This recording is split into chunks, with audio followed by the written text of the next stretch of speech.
এর মধ্যেই করা উচিত। আর এই চাতুর্মাসের মধ্যে কেউ যদি ভগবানকে দীপ অর্পণ করে, নিত্য দীপ ধূপ দীপ অর্পণ করে, ভগবান তাকে সমস্ত সব রোগ শোক থেকে মুক্ত করে দেয়। বিশেষ করে চাতুর্মাসের মধ্যে ধূপ দান এবং দীপদানের অনেক মহিমা রয়েছে। স্বভোগী জায়েতে সীমাস তথা সৌভাগ্যবানপি সমাপ্ত ধূপিকা দীপিকাঞ্চ বিষয়েছ। ধূপদীপ দান করা, দান বলতে দেখানো। আমরা যেমন ধূপদীপ বা কোনো মন্দিরে গেলেন, ধূপ দিয়ে আসলেন বা প্রদীপের ব্যবস্থা করে আসলেন, বা নিজেও গিয়ে ঘিত প্রদীপ দান করলেন, ভগবান যখন আরতি হয়, হ্যাঁ, এগুলোর মধ্যে ব্যবস্থা করে দিলেন যে আমি এই মাসের এই ঘিয়ের ব্যবস্থাটা আমি করে দিলাম। এগুলো করতে পারবেন। বিশেষ করে এই চাতুর্মাস্যর মধ্যে পিপল বৃক্ষ, এক হলো বট গাছ আর এক হলো পিপল গাছ। পিপল কিন্তু বটেরই একটি প্রজাতি। বটের 3-4টি প্রজাতি আছে, তার মধ্যে একটি হলো পিপল। তো পিপল গাছকে বিষ্ণু স্বরূপ বলা হয়েছে। তো এই চাতুর্মাসের মধ্যে কেউ যদি নিত্য প্রতি এই পিপল গাছের গোড়ায় মূলে জল প্রদান করে পরিক্রমা করে, সাক্ষাৎ ভগবান বিষ্ণু নিজ পদ প্রদান করিয়া থাকেন। ভগবান অত্যন্ত প্রসন্ন হয় তার প্রতি। আর সন্ধ্যার সময় নিত্য ভগবানকে দীপ দেখাবেন আর দীপদান করবেন। আর এই প্রদীপ যদি তাম্রপাত্রে বা পিতলের পাত্রে বা চাঁদির পাত্রে বা সোনার পাত্রের মধ্যে দেখানো হয়, তাতে ভগবান আরও অত্যন্ত প্রসন্ন হয়। তো সরষার তেলের প্রদীপ দেখানো নিষেধ। চাতুর্মাসের মধ্যে ঘৃত, শুধু এমনিতেই তো ভগবানের সরষার তেল দিতে নেই, ঘি আর তিল তেলই একদম উপযোগ করা উচিত।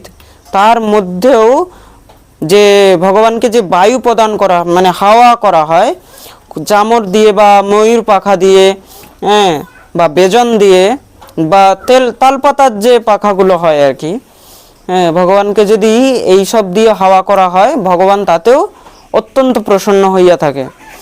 আর এইগুলো করলে ভগবান তখন এই লোক থেকে সমস্ত কষ্ট থেকে মুক্ত করে ভগবান নিজ ধাম দিয়ে থাকেন। তো এইভাবে হচ্ছে চাতুর্মাস্য ব্রত পালন করবেন।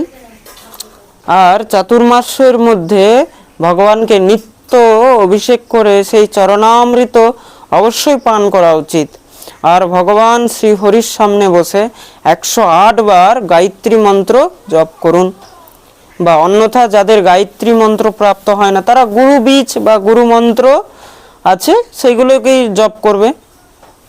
নিত্য যথা সংখ্যা, যা সংখ্যা দিয়েছেন তার দ্বিগুণ বা 4 গুণ সেখানে বসে জপ করা উচিত। ভগবানের সামনে বসে জপ করা উচিত। সেই জপ করলে কি হয়, তাহলে ভগবান শ্রীহরি অত্যন্ত প্রসন্ন হন।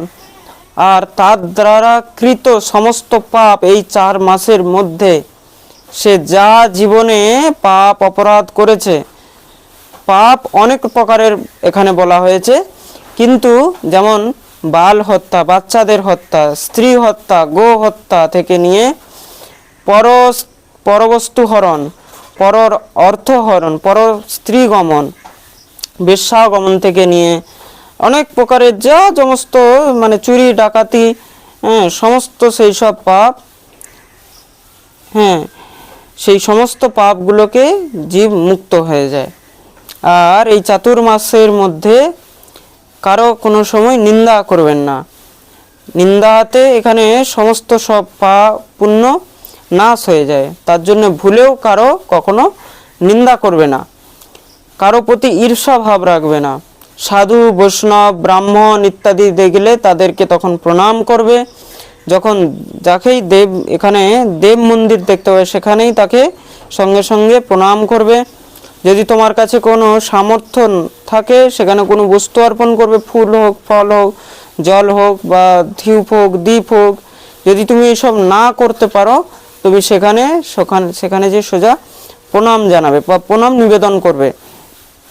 আর এই চাতুর্মাসের মধ্যে